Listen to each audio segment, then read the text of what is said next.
the good news about this season is, I mean, the really good stuff. I mean, when you talk about the young players that came out of, oh, shut up, Jeremy. Shut up. There's no good news right now. There's no good news right now.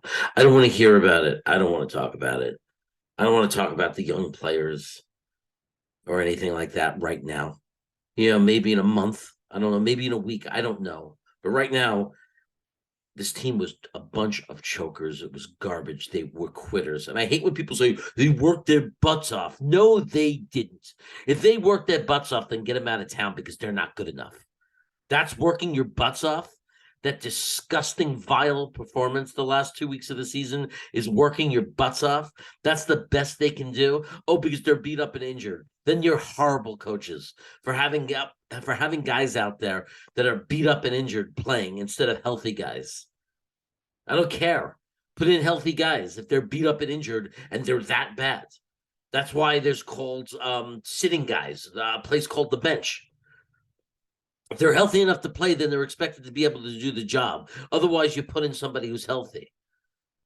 That's our expectation. Coach, there's nothing good being taken away from this. We weren't even competitive.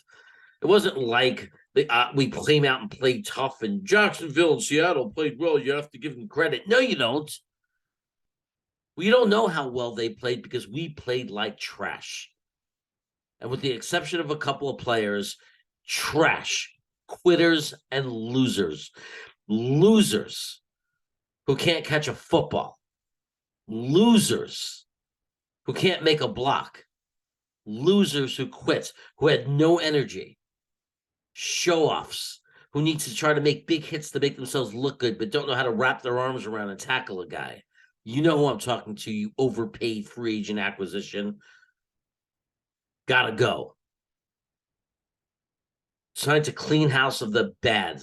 We have to look and we have to learn from this. We have to see and clearly see the players that are losers, that are not guys who step up and make the plays when they need to be made. Otherwise, we will continue to be losers. They have to be cleared out. It's very, very clear from the last two games who needs to go. Guys who just could not step up when we needed them to step up, could not make a play when we needed them to make a play. Losers. Then we could hold on to the good that we have and build around that, but we got to clear the riffraff. We got to clear out the chokers, the people who just weren't able to step up. And I'm tired of hearing how hard they worked, and they worked their butt offs. No, they didn't.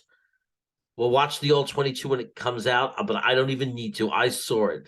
Guys standing around with hands on hips, guys scratching their head through their helmet, not knowing where they're supposed to be or what they're supposed to do because they have no heart. It was pathetic. Somebody's got to take the blame. And it's, yes, the coaches, but not just the coaches, because the crap out on that field the last 2 weeks was disgusting. Disgusting, unacceptable garbage. That's how I feel about it. So the good in it. Right now, I'm not looking at good. A 7-4 team is now 7-9. There's no good to take away today. Today is questioning everything about this franchise, except in my opinion, with the exception of the GM, who's got to be disgusted because he's put so much talent on this roster. Maybe the area he messed up was with this picking quarterback. Maybe that'll be his mess up. Maybe it'll be who he picked as head coach. I don't know. I got to work all that out of my head. But for right now, there's no good. Stop trying to make good.